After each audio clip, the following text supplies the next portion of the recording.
Hey guys, so you're going to be opening up this Kyosho all-wheel drive drift car in the Toyota Sprinter Trueno. So this is a ready-to-run drift RC. So all you have to do is install the batteries, and then just like that, you're ready to drift. Here's what the car looks like. Beautiful pop-up lights.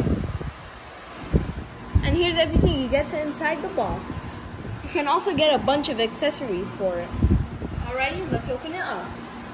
Alright guys, so there's that beautiful Toyota Sprinter, and with the pop-up lights and everything, the spoiler, so much detail. And here are the accessories, like the gears and stuff, and the manual is right under them. And there's a remote. Alright guys, here it is in trainer mode.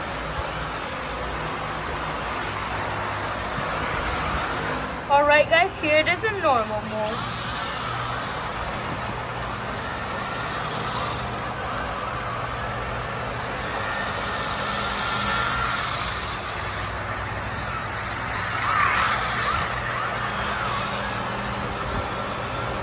Thank you guys for watching. See you next time. Don't forget to leave a like, comment down, and subscribe. Bye and peace out.